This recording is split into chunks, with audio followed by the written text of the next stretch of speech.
You change your perception, you change the reading of your genes.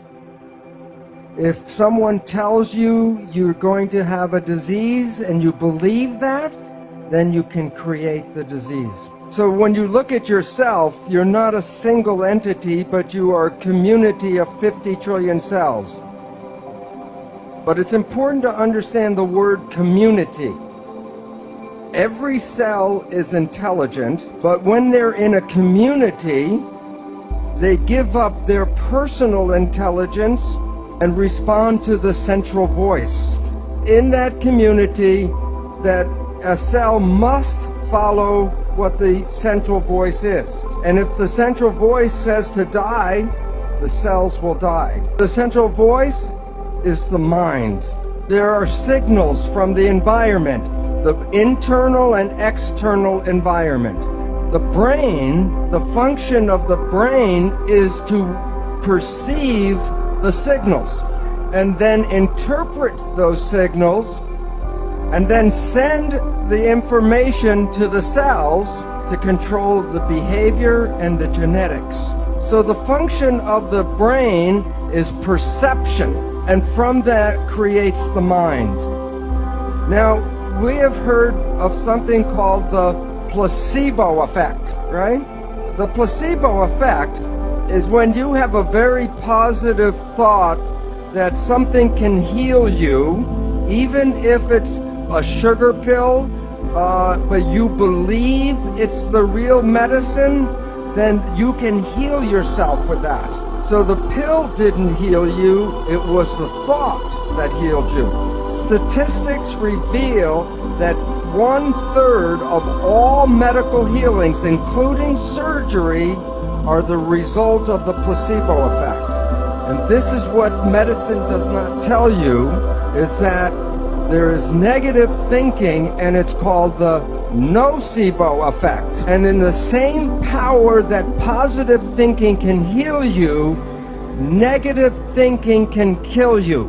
Point is that negative thinking can create all the effects of chemotherapy. Now think about this. If a doctor tells you you have a disease, or the doctor tells you you're going to die, and you believe the doctor because he's the professional, the belief will give you a disease and can cause you to die. So belief becomes an important part of medicine. Now, many of you have heard about the drug Prozac. Every year, billions of dollars are spent on buying Prozac. And here's a surprise, that the Prozac is no better than a sugar pill, so that it is a placebo drug. And yet the people who take it believe in the drug so much, it makes them better. So if you believe that something is good for you, it will be good, and if you believe that it's harmful for you, it will be bad. So the question is, if we are so able to be healthy and young, why do we get sick? And one of the most important reasons is stress. And the function of the stress hormones is to take the energy of the body and get it all to run and fight.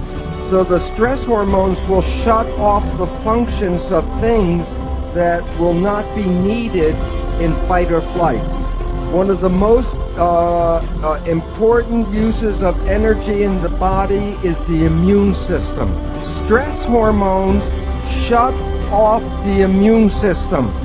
And the significance is every one of you right now is infected with almost all of the disease germs that humans have. Right now, if I take a blood sample, I will show you you all have viruses and bacteria and parasites. And you might say, well, if I'm infected, then why am I not sick? Because if your immune system is working properly, it will suppress these parasites and germs. But the moment you start to shut off the immune system, then these organisms begin to start growing again. So the idea that you catch a disease is not really true. You already have the disease. And the medical people call these germs and parasites opportunistic organisms.